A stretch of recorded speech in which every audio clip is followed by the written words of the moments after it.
Today is my birthday at nakareceive ako ng regalo mula sa aking hipag. At ito ang birthday greetings niya. Happy birthday, Bonnie! Love you. Huwag kang iiyak kasi alam niya na iiyakin ako. Wow! So alam niyo na, kitang-kita dyan na ito ay mga pangpaganda na alam niyang type na type ko mga gantong bagay. So sige, isa-isahin natin na. Kita ko na ang isa sa mga gusto ko at paborito ko. Wow, dahil doon nangingitim na ako sa kama motor, alagaan ko doon naman ang aking balat. Mag-check daw ako at wag na magpaaraw. Naks, ang sweet naman ng hipag ko at palagi niya sinasabi sa akin yan. Kasi nga, ang laki na daw ng initim ko sa kama motor. Hindi kasi ako nagja-jacket. Hindi na ako naglalagay ng mga kung anik-anik. At yan, meron din kasamang liquid foundation by Avon. Mahal din yan, di na ako makabili niyan. Kaya tuwang-tuwa ako na isa yan sa mga naregalo niya. Madami pa po yan.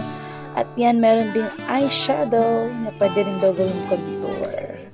Di na ako bibili. At yan, mascara. Para daw naman matuto akong gumamit ng mascara at mas lalo ma-enhance yung pilik mata. Naks, ang galing naman, oh. There's more. So, yan, velvet matte po yan na lip cream. At yan, ay, parang Victoria's Secret niya ata. Ay, oo, Victoria's Secret. Wow, bait naman ang hipag ko. Very thoughtful. At yan, lip tint daw yan na pwede rin na gamitin natin sa cheek. So, yan, kung ayaw ko ng hard makeup or ayaw ko mag-makeup, pwede yan na lang yung gamitin ko. Ano pa. So, yan, as usual, yung aking pangkilay. Favorite kulay ko sa pangkilay ay brown. And there's more. At yan nga, may parelo ang hipag ko.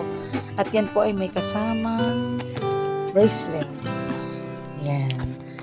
Na-unbox ko na din po siya. Pinakita ko na lang sa inyo para mas mabilis. Kasi ang hirap isa-isahin eh.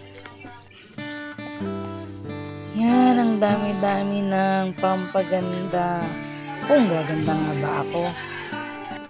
At ito naman ang regalo ng aking anak na si Ate Mia. Wow! Kita nyo na? Kita ko na. Ang mahiwagang Mena. Ito. Alam niyo, paborito ko yung Mena eh, di ba? Pag ayaw ko mag-face powder, yan talaga ang madalas na ginagamit ko. Mena lang talaga. Face powder. At yan, pangkilay na naman na may kasamang concealer. Naks, ang galing talaga ng anak ko. Alam niya yung mga gusto ko eh. Then, syempre, makakatuwa naman at binilhan pa rin naman niya ako ng face powder at alam niya kung anong kulay ang gusto ko.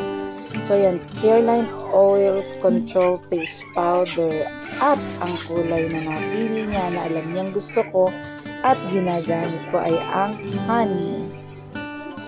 Ang galing, no? Alam din ng anak ko kung ano yung mga hilig at gusto ko. Ang sarap sa pakiramdam na naalala ka at nag-effort sila kahit wala naman akong bunda. Thanks sa hipag ko at thanks sa anak ko.